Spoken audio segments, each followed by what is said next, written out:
Perkenalkan, nama saya Dewa Bagus Sanjaya. Saya lahir di Tabanan, tepatnya di Banjarpuseh, Desa Kediri, Kecamatan Kediri. Saya terlahir dari almarhum Dewa Ayu Kompiang dan Dewa Alit Sedana. Saya anak keenam dari 8 bersaudara.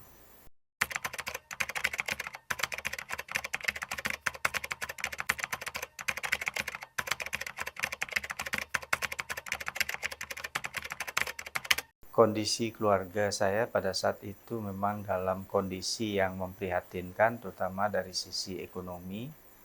Saya berjuang untuk bisa sekolah, untuk bisa melanjutkan pendidikan dalam kondisi yang memprihatinkan dari sudut ekonomi. Tapi yang pasti keluarga saya, terutama orang tua yang bekerja keras untuk bisa menghidupi saya, bisa menyekolahkan anak-anak, terutama saya sendiri yang bisa sampai ke perguruan tinggi. 7 orang lagi saudara saya beralih kepada atau mengikuti jejak orang tua saya sebagai profesi yang lain, terutama pedagang. Hanya satu-satunya dari keluarga saya, dari 8 bersaudara saya yang bisa melanjutkan studi sampai ke jenjang perguruan tinggi.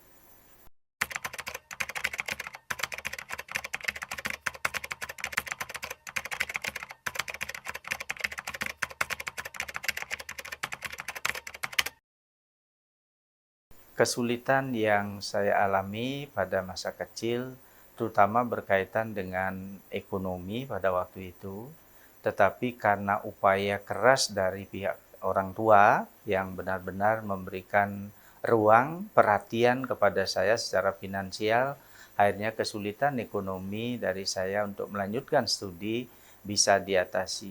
Bisa dibayangkan pada waktu itu saya punya 7 saudara yang benar-benar mereka juga berpikir kalau mau bersekolah mungkin berpikirnya juga dari sisi ekonomi, tapi kesadaran mereka memberikan saya peluang yang lebih besar untuk bisa melanjutkan studi.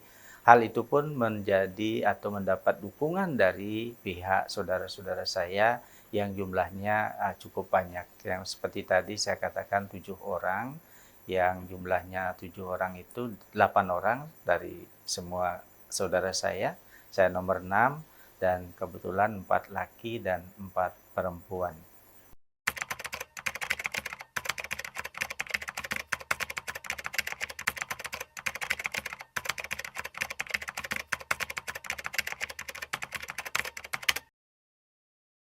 Sesungguhnya pendidikan yang saya alami sesungguhnya 2 hal yang berbarengan secara simultan.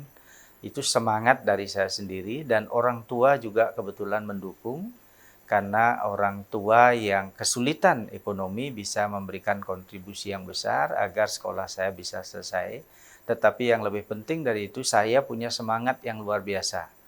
Bagaimana kondisi saya waktu itu dalam kondisi ekonomi terutama, sampai perjalanan saya mencari kehidupan sampai di daerah ujung selatan di pinggir pantai. Akhirnya semangat untuk mencari hidup bisa memberikan kontribusi secara finansial dan akhirnya bisa melanjutkan studi, dan dukungan orang tua terutama dan juga saudara-saudara luar biasa. Itu yang saya banggakan, bahwa mereka tidak setengah-setengah memberikan dukungan kepada saya.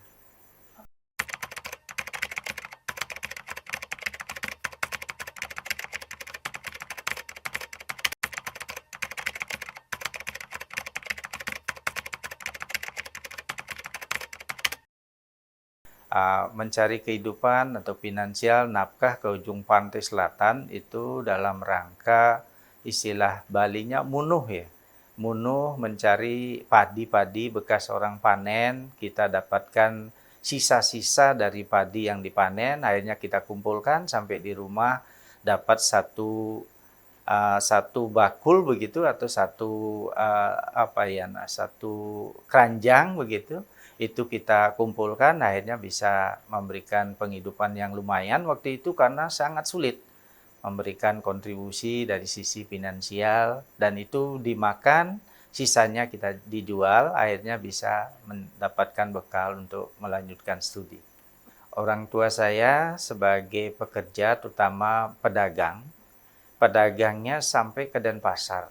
Pedagang ke Denpasar itu pun lebih sering jalan, tidak pernah mengeluh dalam kaitan dengan mencari nafkah. Mereka lebih sering jalan, sampai di rumah bawa oleh-oleh. Itu kerja keras yang dilakukan oleh orang tua saya yang luar biasa, karena memang rata-rata waktu itu memang kondisi ekonomi sangat sulit. Tapi satu hal yang saya banggakan dari orang tua saya, terutama ibu, ke Denpasar cari nafkah, sampai datang dari Denpasar membawa oleh-oleh untuk semua anak-anaknya yang ke-8 itu. Kalaupun kakak-kakak saya sudah menikah, tetapi tetap menjadi perhatian dari ibu saya.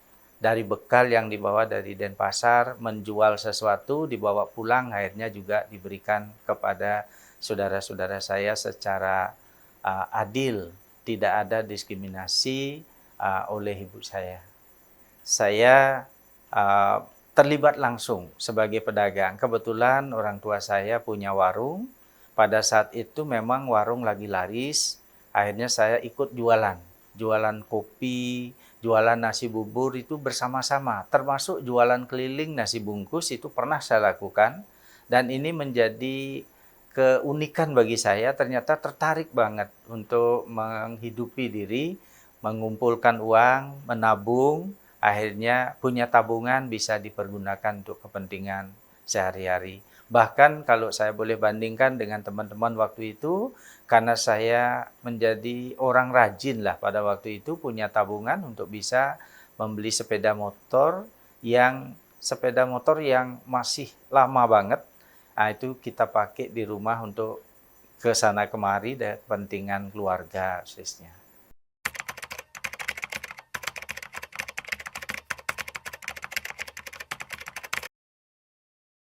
Saya sekolah dasarnya kebetulan di desa sendiri, dekat sekali dengan rumah sekolahnya.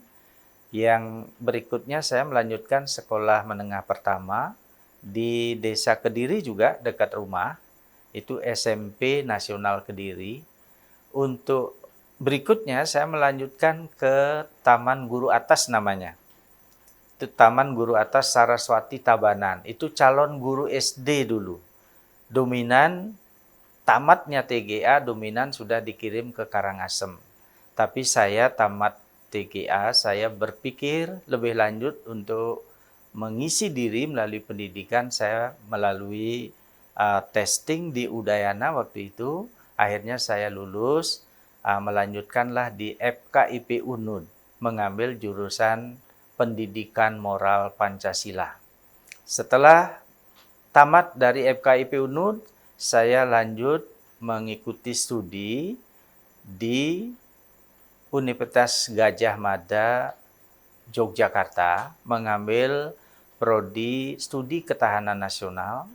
Setelah S2, program doktor saya ikuti di Universitas Negeri Jakarta, mengambil jurusan penelitian dan evaluasi pendidikan.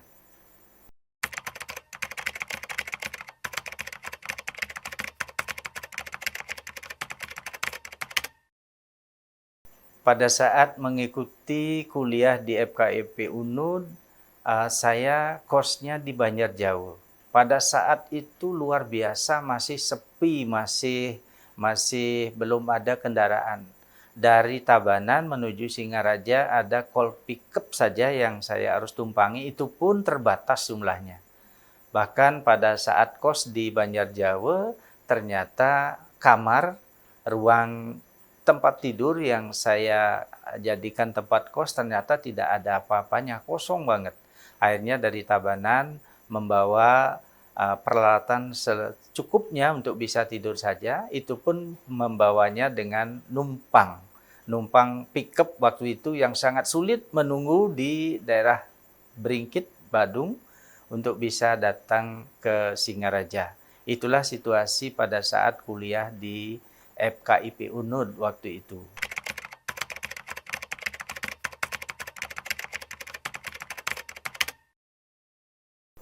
orang tua benar-benar mendukung, luar biasa dukungannya.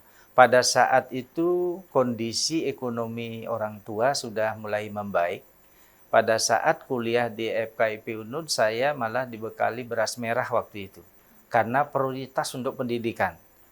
Nah, prioritas pendidikan akhirnya bekal saya diberikan secukupnya, bahkan sepeda motor sudah diberikan waktu itu.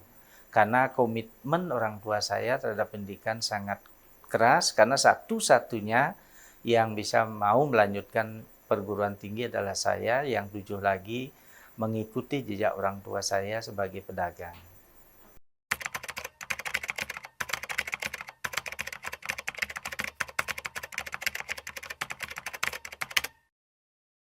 Semangat saya tidak bisa lepas dari apa yang saya alami dan saya lihat, terutama berkaitan dengan salah satu keluarga saya sebagai pendidik, khususnya saya punya kakek. Kakek saya kemarin dulu sebagai guru sekolah dasar. Guru sekolah dasar tugasnya berpindah-pindah. Berpindah-pindah, tetapi pindah-pindahnya itu selalu mendapat apresiasi, dielulukan orang, menjadi guru yang sangat ramah, sangat bijak, dan sangat familiar. Kalau saya boleh bilang dalam kondisi sekarang, menjadi guru yang mendidik, itu yang menjadi inspirasi saya sangat kuat, bahkan pada akhirnya saya jadikan panutan, pedoman. Saya ingin jadi guru yang kalau bisa lebih dari beliaunya. Akhirnya saya menjalani hidup dengan kekuatan semangat bisa sampai saat ini.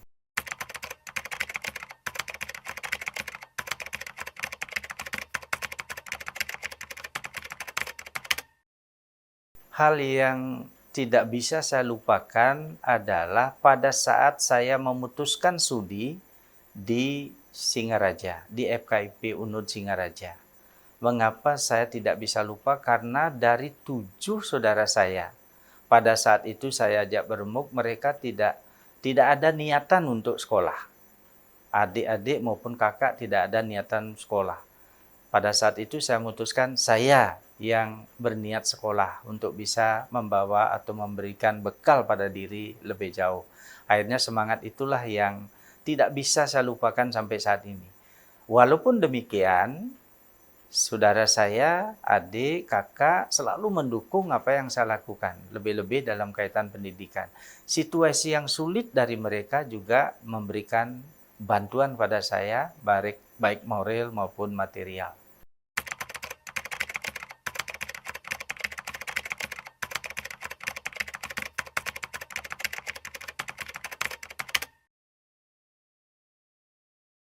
Pada saat itu saya memang senang bagaimana orang yang berpolitik itu sebetulnya awal saya berpikir bagaimana orang berpolitik ternyata bisa dilalui melalui pendidikan moral Pancasila. Ternyata di PKN itu memang pendidikan politik yang benar-benar memberikan inspirasi untuk bisa menjadi politikus atau politisi. Itu awalnya yang menjadi inspirasi saya milih PKN, pada akhirnya benar-benar menjadi kenyataan.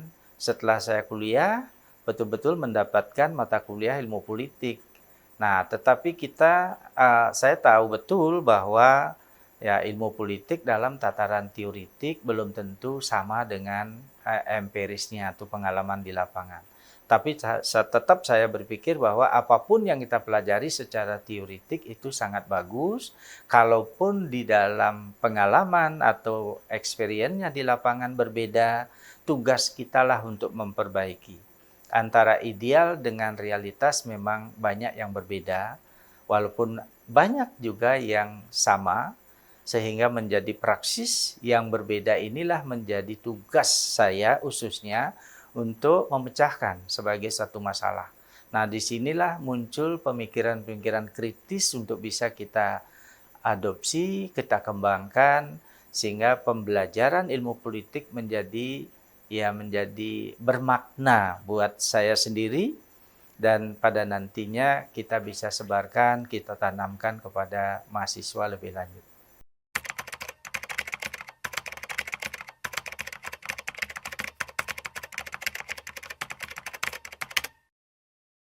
Yang paling berpengaruh tentu orang tua saya, ibu dan bapak yang pertama.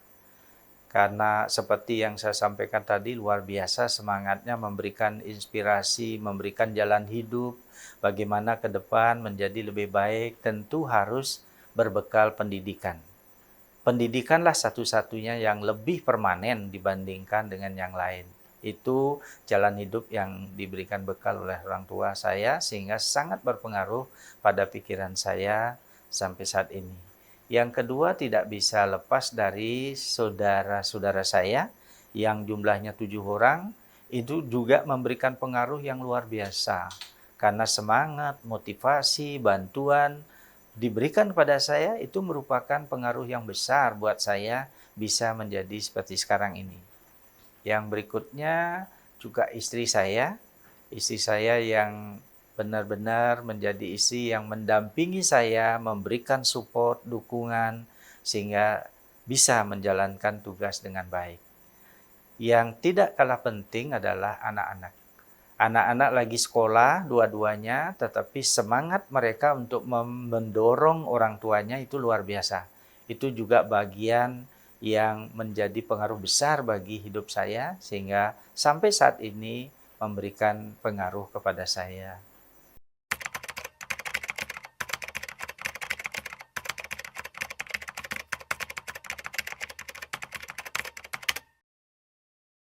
Yang paling bangga tentu saya sendiri dan keluarga. Keluarga, baik keluarga besar maupun keluarga kecil. Ini dibuktikan pada saat saya pengukuhan, saya undang mereka tanpa disadari mereka berbondong-bondong datang untuk memberikan support, dukungan. Itu dari keluarga besar. Belum lagi keluarga kecil yang saya bina, yang saya ajak itu luar biasa. Itu barangkali yang memberikan kontribusi yang sangat besar dalam kaitan dengan kebanggaan maupun kesenangan buat keluarga saya. Mereka punya perasaan yang bangga seperti tadi, ada kebanggaan tersendiri punya keluarga sebagai profesor dari perjuangan yang sangat-sangat sulit, ternyata bisa mencapai jabatan tertinggi di perguruan tinggi sebagai dosen. Nah, tentu mereka luar biasa bangganya dan mendukung, dan ini dibuktikan dari seperti yang saya sampaikan tadi, dari sisi kehadiran, dari sisi komunikasi dan sebagainya. Saya kira itu menjadi contoh yang bisa kita jadikan pegangan bahwa ada komunikasi yang baik, ada dukungan yang baik kepada saya.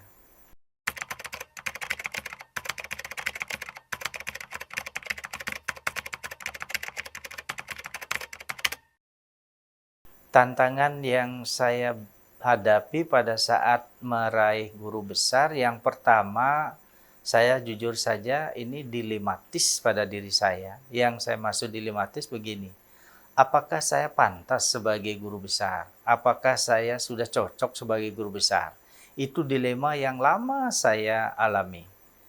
Nah, seiring dengan perjalanan waktu, bekerja terus bekerja, berupaya terus berupaya, akhirnya saya melihat portofolio saya. Karena dari hasil kerja, dari hasil beraktivitas, membuat artikel dan sebagainya, melihat portofolio, akhirnya saya merasakan, wah, saya layak jadi guru besar. Dengan perjuangan yang berat, melihat portofolio yang saya lakukan, ternyata saya layak jadi guru besar untuk bisa menyandang jabatan guru besar ini. Itu berdasarkan portofolio yang beberapa lama itu saya kerjakan. Itulah dilema dan akhirnya saya melihat portofolio dan memutuskan untuk menjadi guru besar.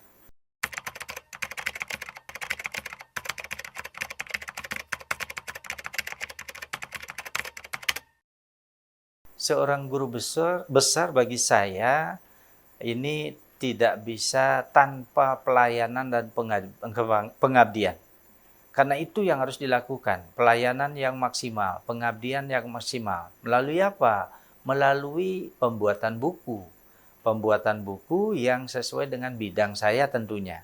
Yang kedua, mengembangkan penelitian, mengembangkan pengabdian yang memberikan dampak signifikan yang lebih besar, lebih jauh kepada masyarakat yang lebih luas.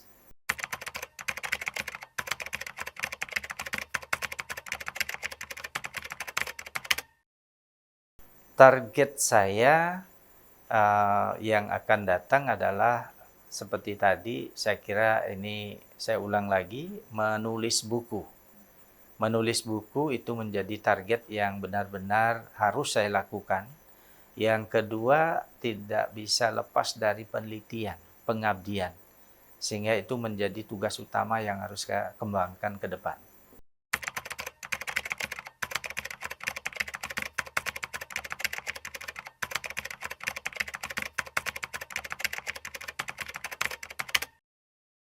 Perkembangan Undiksa menurut saya luar biasa. Luar biasa yang saya maksud, karena Undiksa sudah bisa dilirik oleh kaum milenial. Ini kebanggaan saya melihat Undiksa. Karena sudah dilirik oleh kaum milenial, dibuktikan dari kehadiran saya ke kampung-kampung, kehadiran saya ke sekolah-sekolah, bahwa mereka mempunyai antusiasme yang besar kepada Undiksa. Bahkan mereka mengatakan, kalau mau jujur, ya ini menjadi pilihan yang favorit untuk anak muda sekarang atau kaum milenial yang saya sebutkan tadi.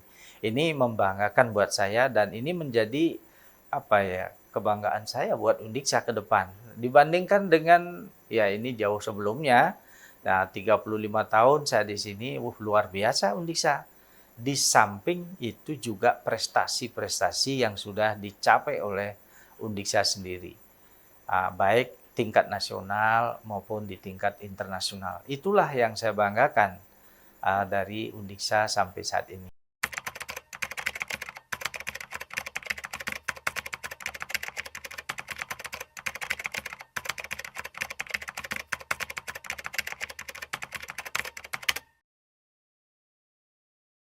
Saya mengemukakan kata kunci, harus menguatkan komitmen. Komitmen untuk terbuka sesuai dengan kebutuhan zaman saat ini atau sesuai dengan kebutuhan kekinian. Nah, dengan komitmen, nah ini yang kadang-kadang orang lupa, tapi menurut saya komitmen ini yang paling kunci. Kalau sudah ada komitmen bersama, komitmen kolektif, saya kira Undiksa akan bisa menjadi lebih baik ke depan. Apalagi sudah dibarengi dengan komitmen keterbukaan sesuai dengan kondisi kekinian. Acara ini diproduksi oleh